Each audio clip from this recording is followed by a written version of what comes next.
आज हम बात करेंगे कानून शहादत ऑर्डर 1984 के चैप्टर 8 यानी इस्टॉपल के बारे में।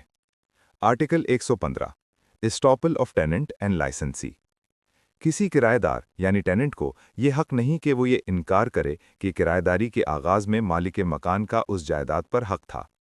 ये असूल किराएदारी जारी रहने के दौरान लागू रहता है। जो शख्स किराएदार के जरिए हक हासिल करे वो भी मालिक मकान के हक से इनकार नहीं कर सकता। इसी तरह लाइसेंस याफ्ता शख्स यानी लाइसेंसी भी ये नहीं कह सकता कि जिसने उसे इजाज़त दी थी उसके पास उस वक्त इख्तियार नहीं था। अहम नुक्ता: जब तक कोई शख्स मालिक या इजाज़त देने वाले की मलकियत से फ़ायदा उठा रहा हो वो उसके हक को चैलेंज नहीं कर सकता। आर्टिकल 116 को समझने से पहले हम ये समझेंगे बिल ऑफ एक्सचेंज, एक्सेप्टर और ड्रॉअर, और फिर समझेंगे बेलमेंट, बेली और बेलर। बिल ऑफ एक्सचेंज एक तहरीरी दस्तावेज होती है जिसमें एक शख्स दूसरे को हुक्म देता है कि वो किसी तीसरे शख्स को एक मखसूस रकम अदा करे। अब बात करते हैं ड्रॉअर की। ड्रॉअर वो शख्स होता है जो बिल बनाता है और अदायगी का हुक्म देता है।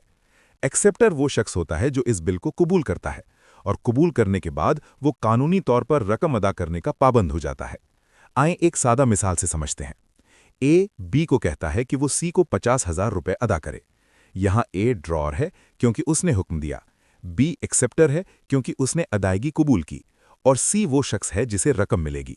यानी ए हुक्म देता है, बी अदायगी की जिम्मेदारी लेता है और सी रकम वसूल करता है।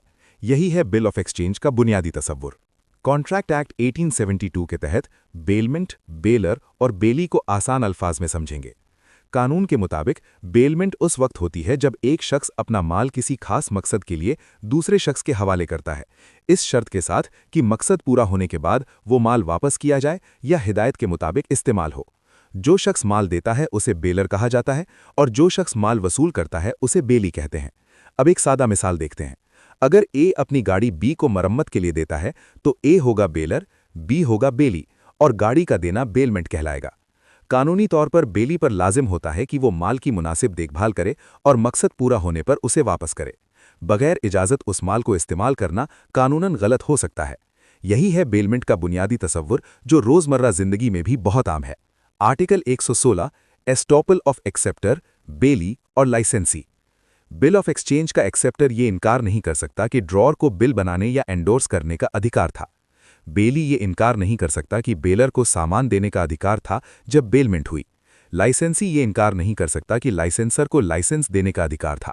वजाहत 1, एक्सेप्टर ये साबित कर सकता है कि बिल हकीकत में उसी शख्स ने नहीं बनाया जिसके नाम से जाहिर किया गया है। वजाहत 2, अगर बेली सामान किसी तीसरे शख्स को दे दे तो वो ये साबित कर सकता है कि उस शख्स का सामान पर ज्यादा बेहतर हक था।